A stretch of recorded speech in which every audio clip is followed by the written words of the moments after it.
பாக்கியராஜ் அவர்கள் இறந்து ஒரு 10 நாட்களுக்கு பிறகு, அவரோட ஃபோட்டோ வைத்து மாலை போட்டிருக்கக்கூடிய அந்த இடத்துக்கு வந்து ஒரு குரங்கு ஆசீர்வாதம் பண்ணியிருக்குதாம். அத பார்த்துட்டு ஒட்டுமொத்த குடும்பமும் கண்ணீர்ல மூழ்கினது மட்டும் இல்லாம, கையெடுத்து கும்பிட்டு வணங்கியிருக்காங்க. அதோட விவரத்த தான் இந்த வீடியோல பார்க்க போறோம். பாக்கியராஜ் அவர்கள பொறுத்தவரைக்கும், அவர் பொதுவாவே இறை நம்பிக்கை அதிகமா இருக்கக்கூடிய ஆளு. எந்த ஊருக்கு, எந்த நாட்டுக்கு ஷூட்டிங் போனாலும் சரி, தான் கூட தன் மனைவிய கூட்டு போகும்போது, அந்த ஊர்ல, அந்த நாட்ல என்ன கோவில் ஃபேமஸோ, அந்த கோவிலுக்கு போயிட்டு சுவாமி தரிசனம் பண்ணிட்டு, அதுக்கப்புறம் தான் ஷூட்டிங்க்கான எல்லா வேலையும் ஆரம்பிப்பாராம். அத தான் அவர் வழக்கமா வச்சிருந்திருக்காரு. ரொம்ப எளிமையா சொல்லணும்னா, ஸ்பிரிச்சுவல் ஆக்டிவிட்டீஸ் எல்லாத்துலயுமே பாக்யராஜுக்கும், அவங்க மனைவிக்கும் அதிக நம்பிக்கையும், அதிக ஈடுபாடும் இருந்திருக்கு. கோவாவுக்கு குஷ்பு மகள் திருமணத்துக்கு போனப்ப கூட, அங்க ஒரு பக்கம் வெட்டிங் ரிசப்ஷன், ஃபங்ஷன் இருந்தாலும், அங்க என்ன கோவில் ஃபேமஸ் பக்கத்துல இருக்கு அப்படிங்கிறத தெரிஞ்சுட்டு, அந்த கோவில்லாம் போயிட்டு தான், அதுக்கப்புறம் குஷ்பு மகள் திருமணத்தையே அட்டெண்ட் பண்ணியிருக்காரு. அந்த அளவுக்கு இறை நம்பிக்கை அதிகமா இருக்கக்கூடிய பாக்யராஜ் அவர்கள் ஃபேமிலியில எந்த விஷயம் நடந்தாலும், அதுவும் ஸ்பிரிச்சுவலா என்ன விஷயம் நடந்தாலும், அத வந்து அவங்க ரொம்ப நம்பக்கூடியவங்க.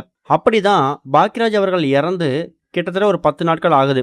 இவரோட இறுதிச் சடங்குல கலந்துக்க முடியாத எக்கச்சக்கமான பிரபலங்கள் பாக்யராஜ் வீட்டு வாசல்ல அவரோட போட்டோ வைத்து மாலை அணிவிச்சு மரியாதை செலுத்தி வந்துட்டு இருக்காங்க. வரக்கூடிய எல்லாரையும் வாசல்ல நின்று பாக்யராஜ் அவரோட மகன் சாந்தனு கட்டி தழுவி பயங்கரமா ஃபீல் பண்ணி அழுகிற மாதிரி பல வீடியோஸ் நம்ம பார்த்துருப்போம். இப்போ அங்கதான் ஒரு அதிசயமான சம்பவம் ஒன்று நடந்திருக்குதான். பாக்யராஜ் அவர்கள் இறந்து ஒரு 10-12 நாட்கள் ஆகுது. இன்னமும் அவர் வீட்டு வாசல்ல அந்த போட்டோ வைத்து மாலை அணிவிச்சு தினமும் மரியாதை செலுத்தப்பட்டு வந்துட்டு இருக்கு. அந்த வகையில இப்ப ரீசெண்டா அந்த வீட்டில் இருக்கக்கூடிய ஒரு மரத்துல இருந்து ஏறி வந்த ஒரு குரங்கு ஒண்ணு அந்த போட்டோ பக்கத்துல நின்று அந்த மாலை கிட்ட ரொம்ப நேரமா நின்று வேடிக்கை பார்த்துருக்கு. குறிப்பா பாக்யராஜ் அவரோட போட்டோ கீழே வைத்திருந்த அந்த வாழைப்பழத்தை எடுத்து சாப்பிட்டுட்டு கிட்டத்தட்ட 1 மணி நேரமா சாப்பிட்டு முடிச்சதுக்கு பிறகும் பாக்யராஜ் அவர்கள் போட்டோ வைத்திருக்கக்கூடிய அந்த டேபிள் மேலே நின்று ரொம்ப நேரமா அங்கேயே சுற்றி திரிஞ்சிருக்கு.